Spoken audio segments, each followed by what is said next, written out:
Слава героям, павшим за свободу и независимость нашей Родины.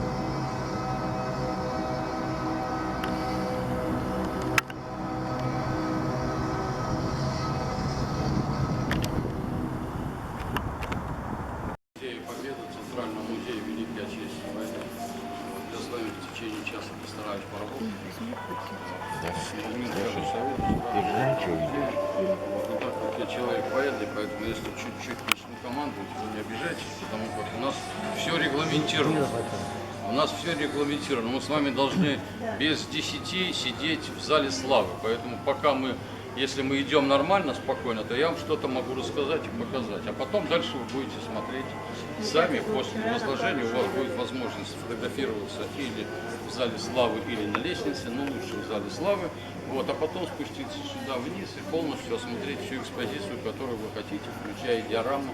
Здесь 6 диорам, поняли, да? Вот.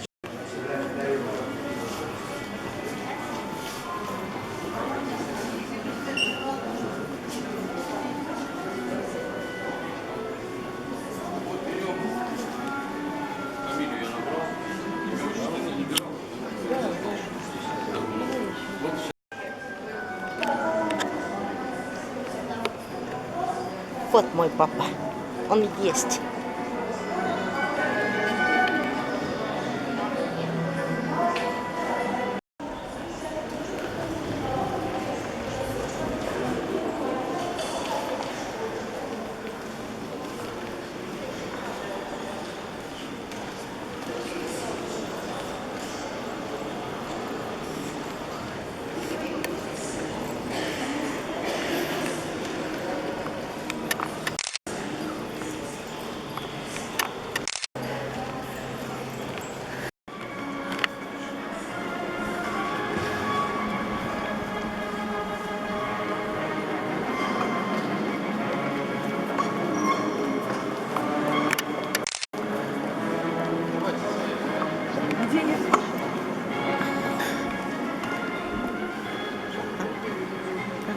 Все и садятся, и стоят,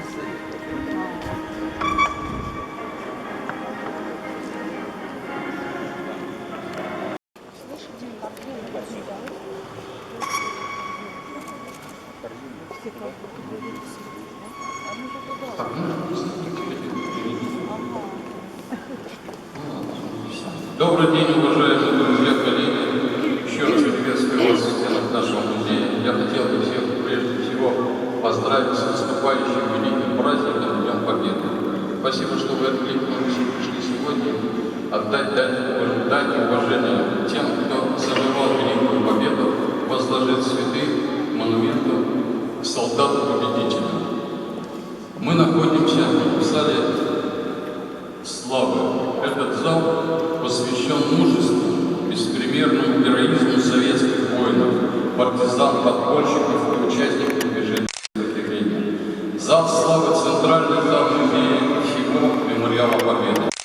Здесь увековечены имена тех, кто удостоен самой высокой военной награды Героя Советского Союза.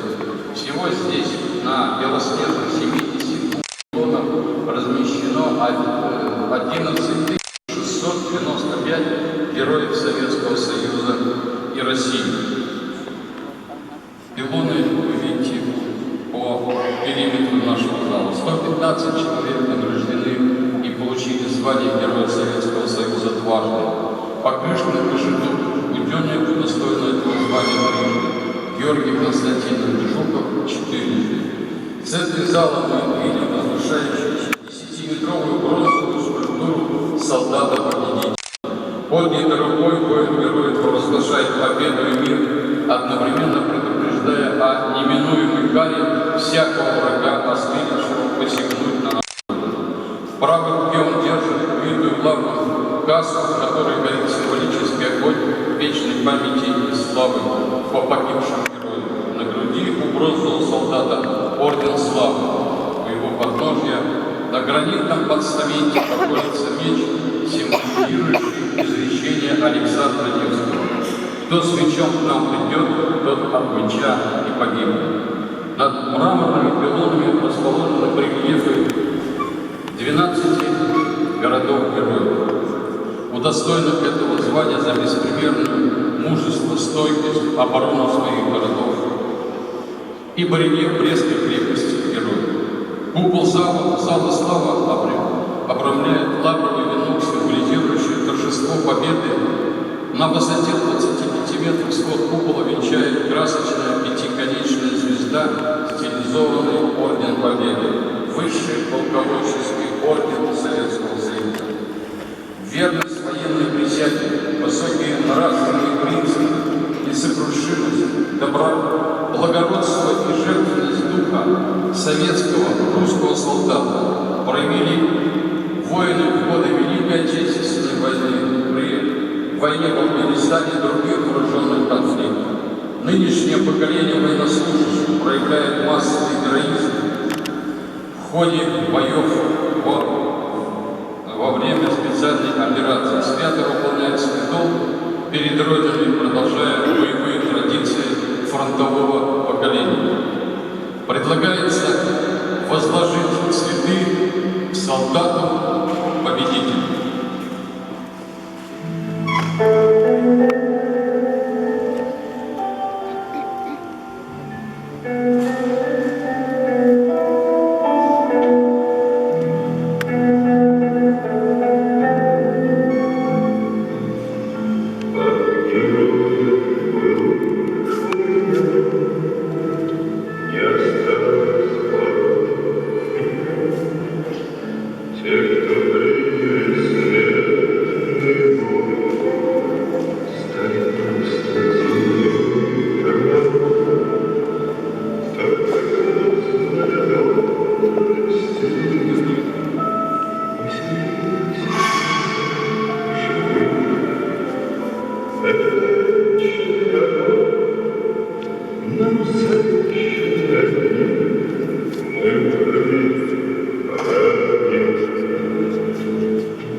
Целый свет помнит их в лицо. Вот застыл батальон в строю, 140 грудей знаю. От земли до 25 трудный путь кошмар пройти. Это те, кто в штыки поднимался до горы, где враг Берлин. Прости семьи, где памятен высокий и глаза молодых солдат, фотографии уявших глядят. Это взгляд словно шестью для ребят, что сейчас растут. И мальчишка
подниматься опять, только правда.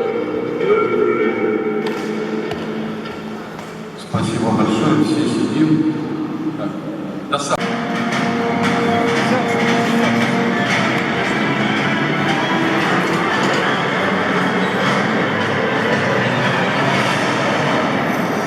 СССР – страна прогресса, страна возможностей.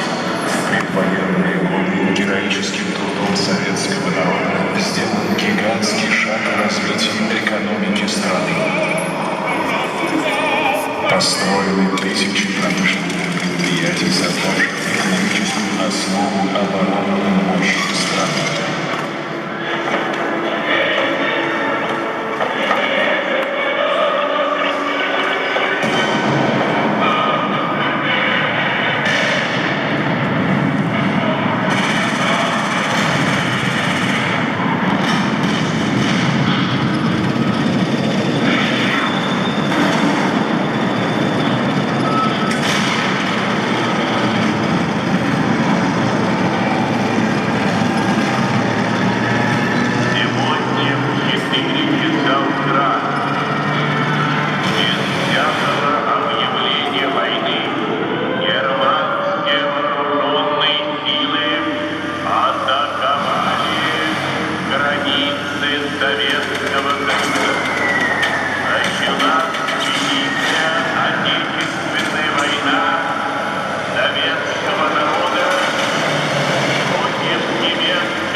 Нападение на СССР под кодовым названием «Барбаросса».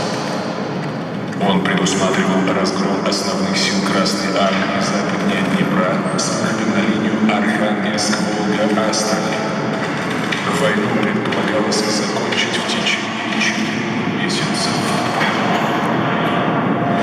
С первых дней войны в едином порыве многонациональный советский народ поднялся на защиту своего Отечества.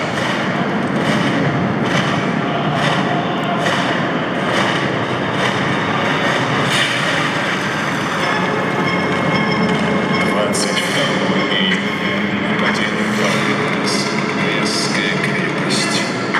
Войска терпели, сдерживали врага более месяца.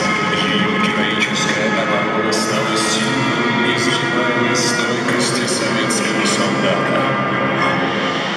7 ноября 1941 года, когда враг стоял у самых ворот столицы, на Красной площади состоялся военный парад.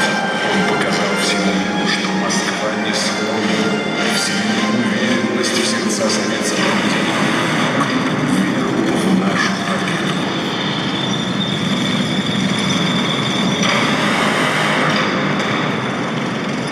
Измотав противника в оборонительных боях и накопив резервы, 5 ноября части Красной Армии начали мощное контрнаступление, в ходе которого немецкие войска были разбиты и отброшены от столицы более чем на 150 километров.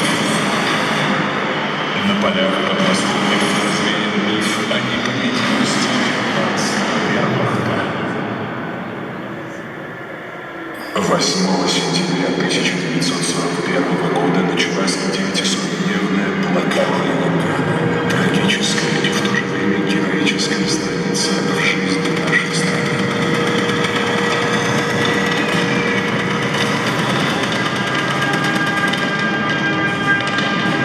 Жертвы голода, обстрелов и бомбежек фашистов стали жителями. Важную роль в обороне города сыграли корабли Балтийского флота.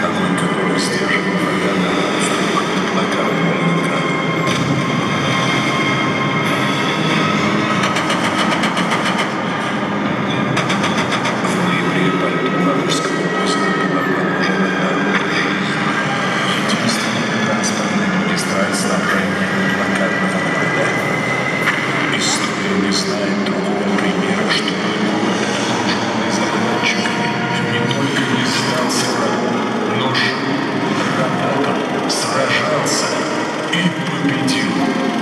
Оборона Ленинграда стала символом непокоренности советского народа.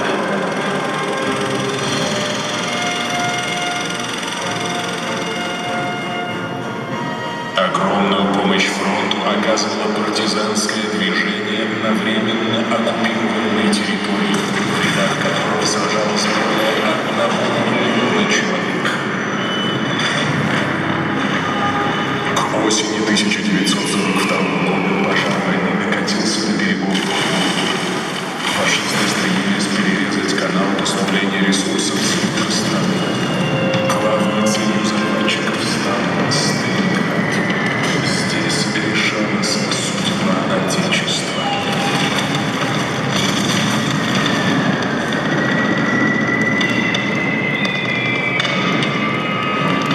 Переправа через Волгу, которой осуществлялось снабжение защитников Сталинграда, стали постоянными обстрелами и бомбежками фашистов.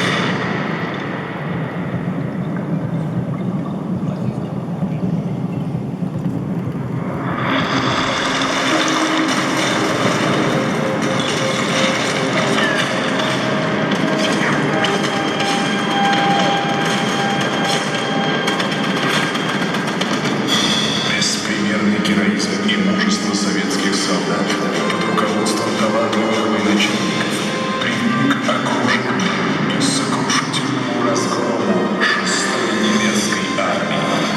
Битва за Сталинград стала поворотным событием не только в ходе Великой Отечественной, но и всей Второй мировой войны.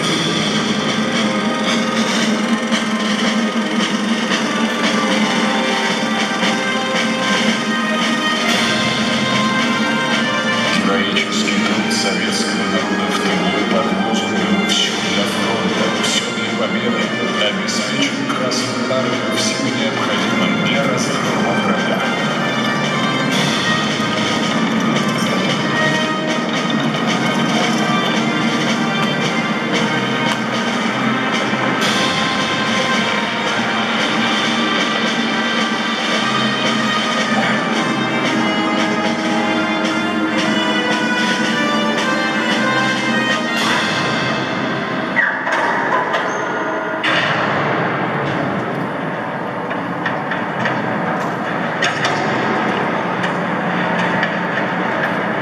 Победа на Курской дуге летом 1943 года стала переломным моментом Великой Отечественной войны. Фашистская Германия окончательно утратила стратегическую инициативу.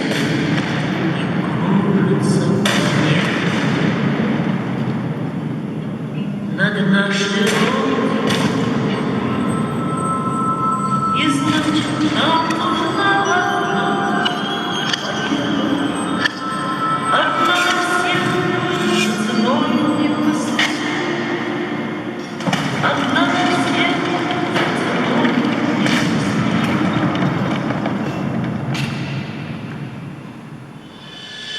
После разгрома немецких войск в Курской битве началось победоносное наступление Красной Армии и изгнание врага с захваченных территорий. 26 марта 1944 года советские войска вышли на государственную границу СССР. С марта 1944 по май 1945 года в ходе непрерывных тяжелейших боев Красная Армия освободила 11 государств Восточной Европы, потеряв более 1 миллиона солдат. В ночь на 1 мая 1945 года на куполе Рейхстага было водружено Знамя Победы. 8 мая 1945 года в Берлине представителями германского верховного командования подписан акт о безоговорочной капитуляции германских вооруженных сил.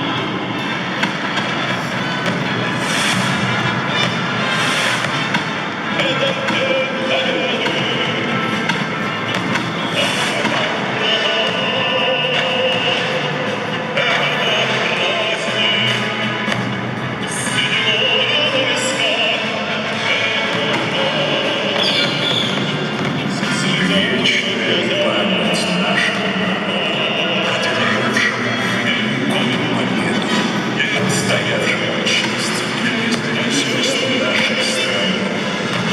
страшен весь мир от нацизма.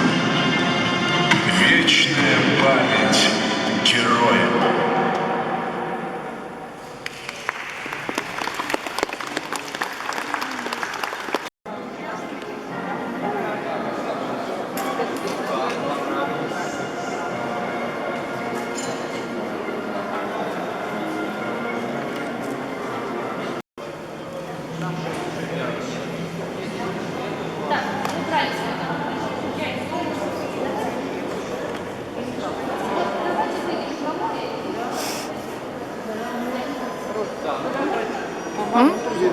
Что там? Это экспозиция «Подвиг народа». Там очень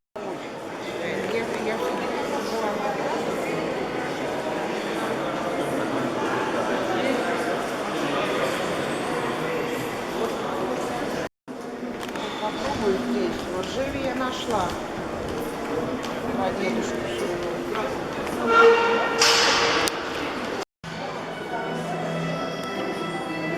Вот мой папа. Вот мой папа родной. Вот он, бессмертный полк. Папулечка, я тебя нашла. Вот ты в одном строю, со всеми вместе. Со всеми вместе. Вот так набираешь и выходит. Вот. Спасибо. Спасибо вам, сотрудники. Полечка. Вот он ты. В бессмертном полку. Онлайн. Музей Победы. Музей Победы ты у меня есть. Вот. Ты в одном строю со всеми вместе. Папулечка. Папулечка, любимый, родной. Самый прекрасный человек на свете.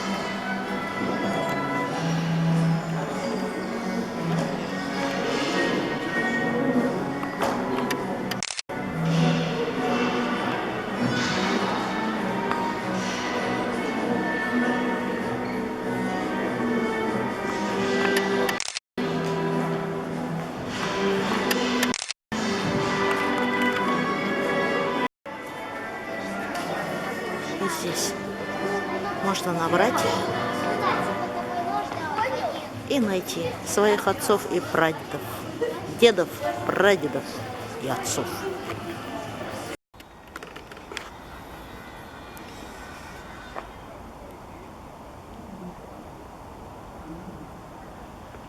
Вот кинотеатр «Поклонка».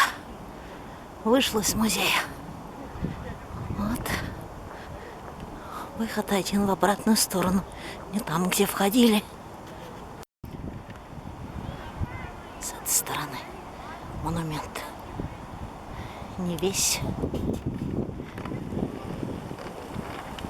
величественное сооружение.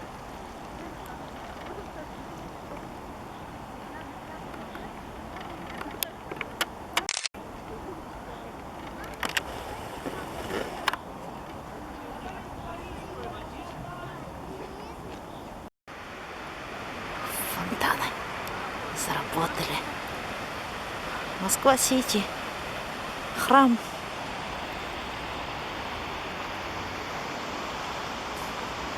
Очень много экскурсионных групп. Детишки есть совсем маленькие. Есть школьники. Всех привезли на экскурсию.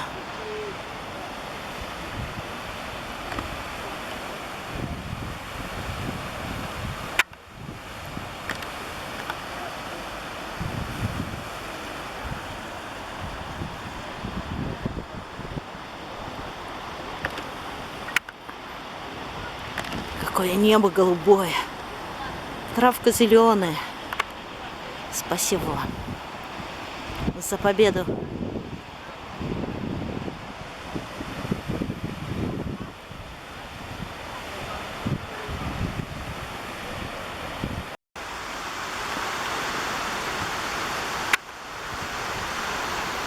Цветочная композиция.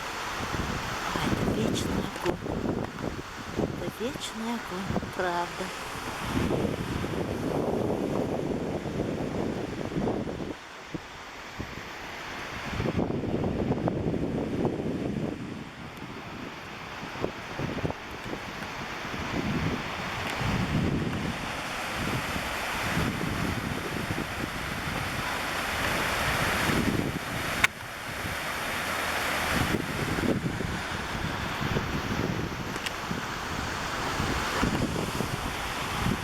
сейчас пойду вон туда, к Стелле.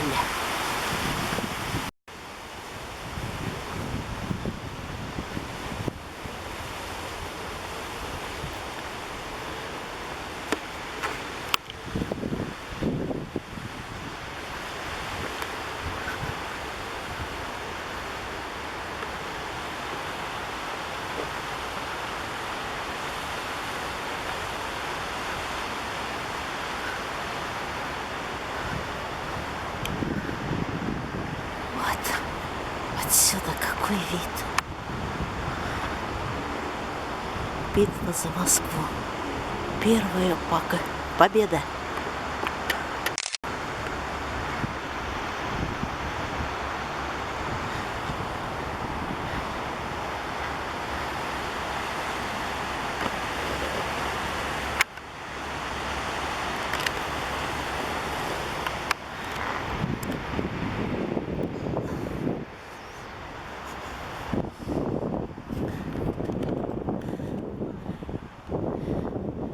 Люди подходят и подходят. Вот там вот вечный огонь. Вечному огню возлагают цветы. Очень много кадетов. Кадеты уже все внутри в музее. А здесь уже вот такие группы. Группы школьников.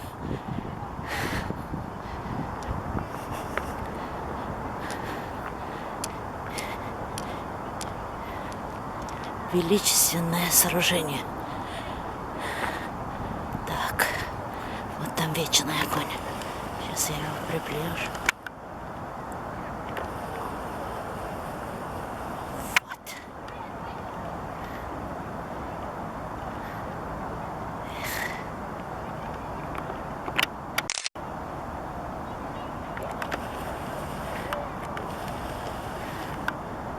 Победа.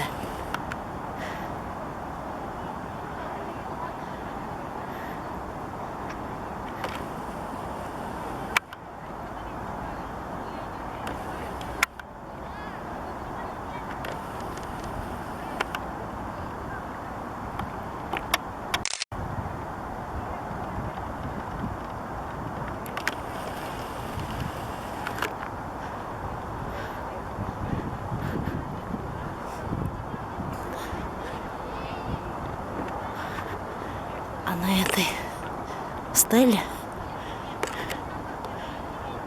города, названия городов. Одесса, Мурманск. Это что?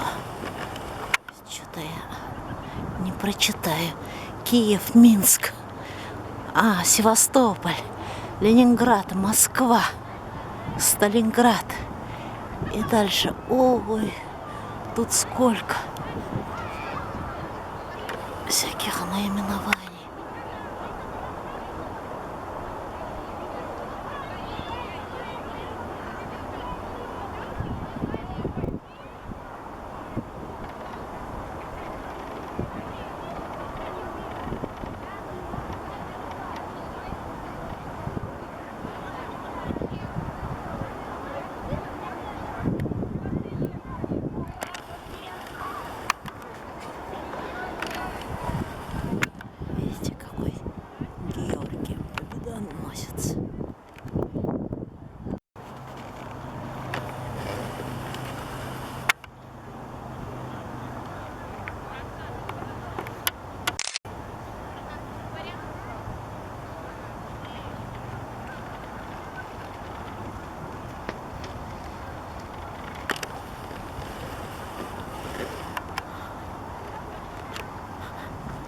Тут сооружается, 9 мая здесь будет мероприятие на Поклонке. Здесь же будут салюты, я прочитала. Вот. Ух ты, Георгий Победоносец. Дракону голову отрубил.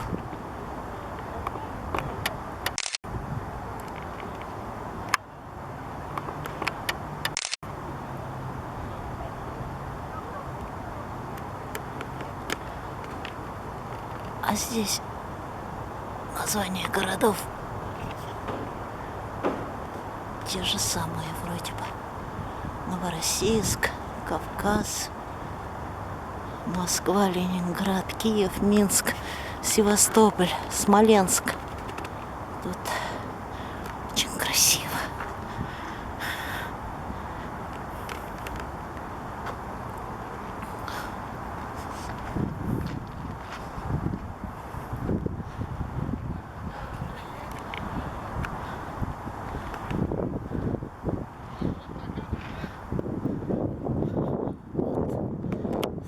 Сооружает последнее приготовление. Сегодня 6 мая, друзья. 6 мая.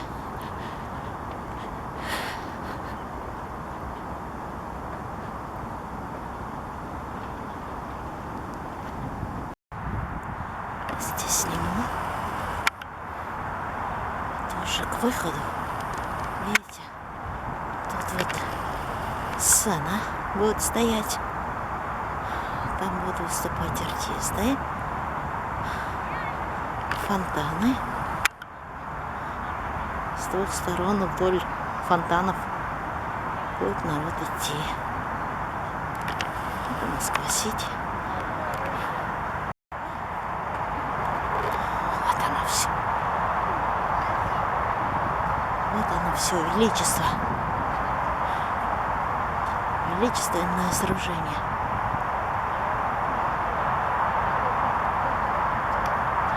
Музей Победы на Поклонке. Вот. Последнее приготовление. Сцена готовится. Вот такая сцена. 9 мая. Все готово.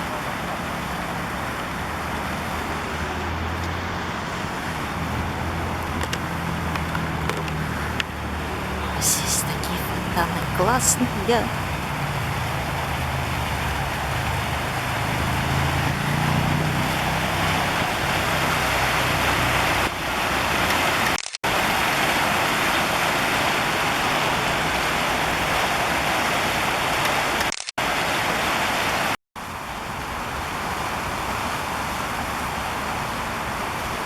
Площадь Победы это называется.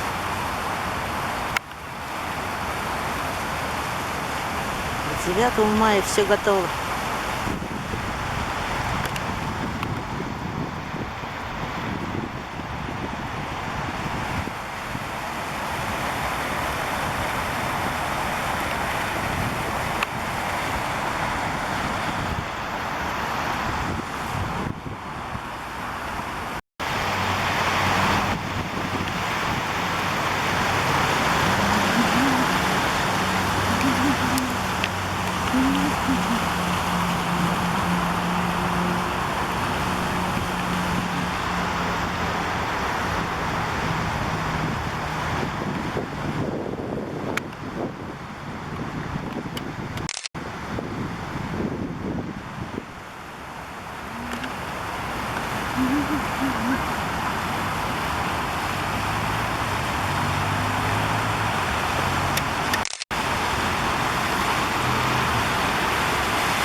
Оторваться, не могу уйти, потому что здесь очень хорошо.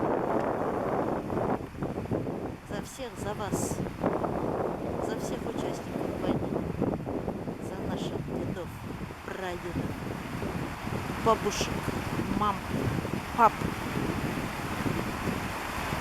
за всех.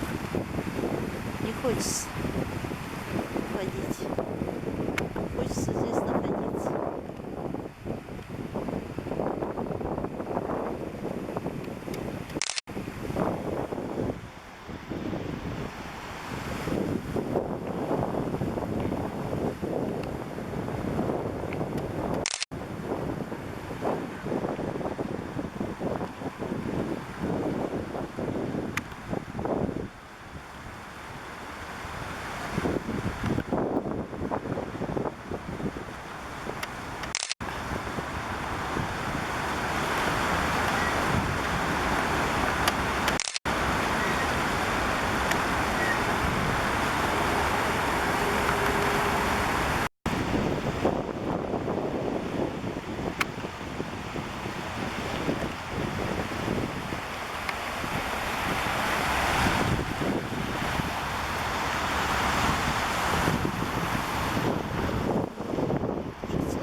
замечательно.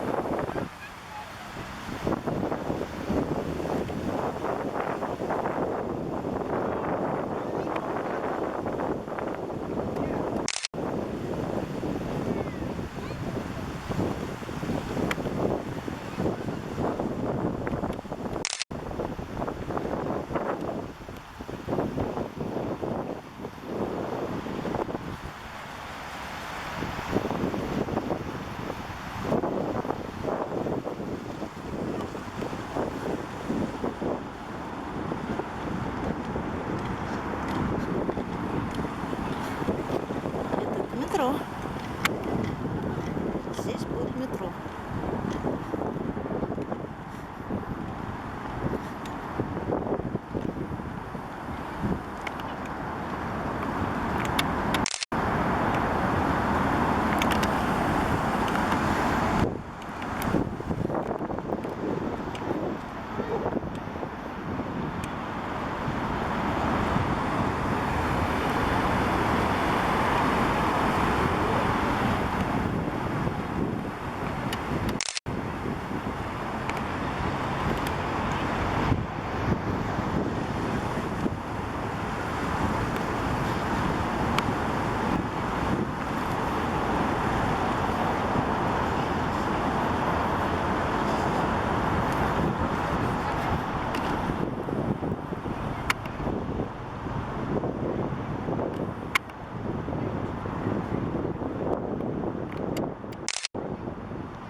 А этот солдатик.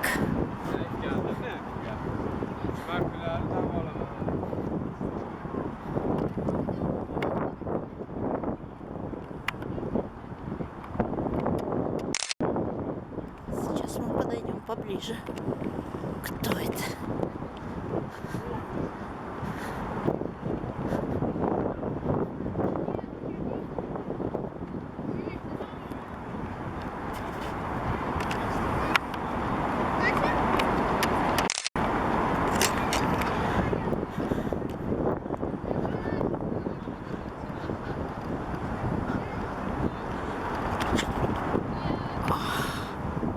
Не написано.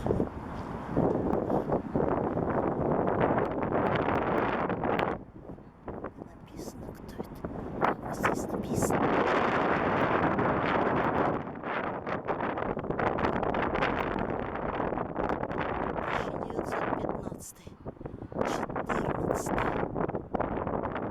Варшава. Так, тут много чего написано.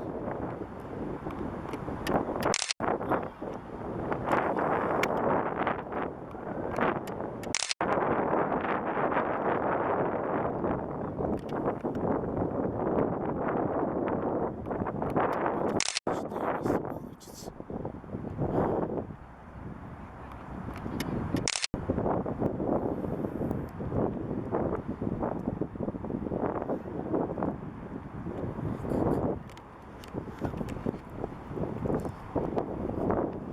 Там есть солдатики, офицеры.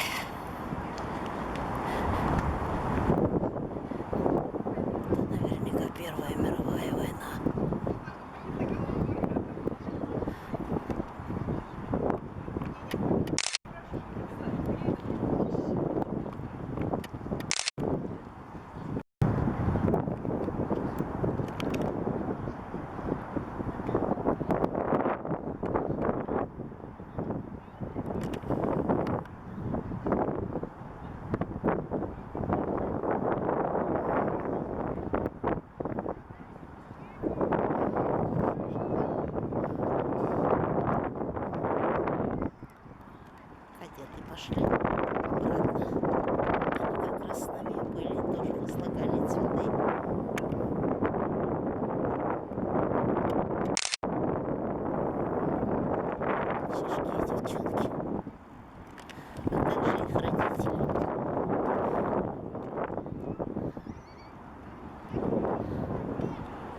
город-герой Москва.